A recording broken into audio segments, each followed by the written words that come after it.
সংস্কারের অভাবে চলাচলের অনুপযোগী হয়ে আছে নোয়াখালী জেলা শহরের বেশিরভাগ সড়ক। খনাখন্দকে ভরা এসব সড়কে চরম ভোগান্তিতে পড়ছেন শহরবাসী। আমরা দীর্ঘ 5 বছর থেকে এখানে আছি আর কি। তো 5 বছর থেকে দেখছি রাস্তাগুলোর অবস্থা খুব খারাপ। আমরা স্কুলে যাতায়াত করতে আমাদের অনেক সমস্যা হয়। তারপর বিশেষ করে বর্ষাকালে রাস্তাগুলো পানিতে ভেসে যায়, হেঁটে আসতেও অনেক কষ্ট হয়। আর যানবাহন তো এদিকে আসে না, বিশেষ করে রিক্সাওয়ালাদেরকে বললে এদের ভাড়া হয়ে যায় বা এদের আসতে চায় না, এরা আসতে চায় না। বিশেষ করে নোয়াখালী জেলা শহরের 150 কিলোমিটার পাকা ও 90 কিলোমিটার ইট বসানো সড়ক রয়েছে। এর মধ্যে 90 ভাগ সড়কই চলাচলের অনুপযোগী হয়ে আছে। শহরের প্রাণকেন্দ্রে গুরুত্বপূর্ণ সরকারি অফিসে যাতায়াতের সড়কগুলোর অবস্থা বেশি খারাপ। সরকারি আবাসিক এলাকা ও হাউজিং এস্টেট সড়কের অবস্থাও নাজুক। একটা সড়কও চলাচলের উপযুক্ত নয়। অর্থাৎ একটা ভালো মানুষও হাঁটতে ওটা পায়ে হোঁচট খাই পড়ার ছাড়া উপায় নেই। রিক্সা গাড়ি তো চলতেই পারে না।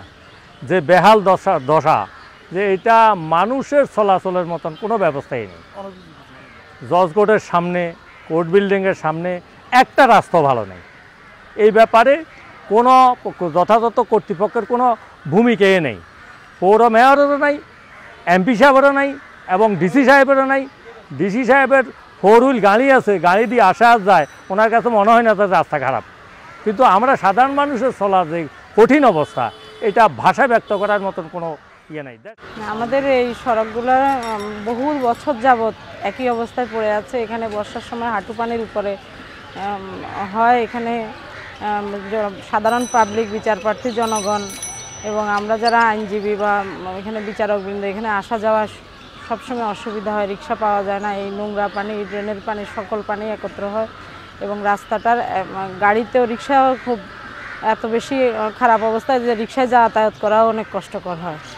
আমরা এখানে যারা আসামিদেরকে যাদের নিয়ে আসা এবং যারা সাক্ষী আসে তাদেরও খুব কষ্ট হয়। আমরা এটা দ্রুত এই রাস্তাটা সংস্কার দরকার।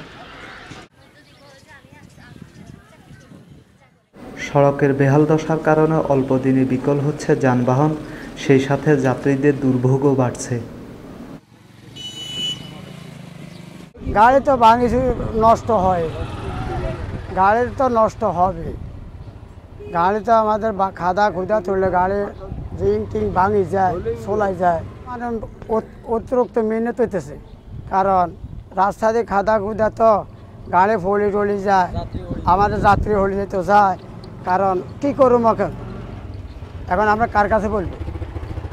সরকারের দেখে, সরকারের ছাড়।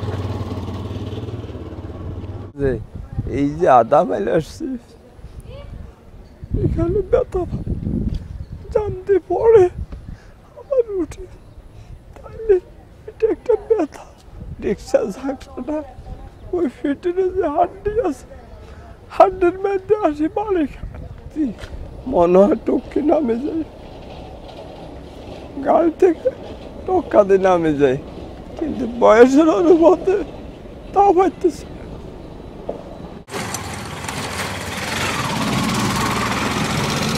অনেক পেশেন্টারে গালি গালাজ করতেছে, গাড়ি ঘোড়া চালাইতে পারি না জন্য।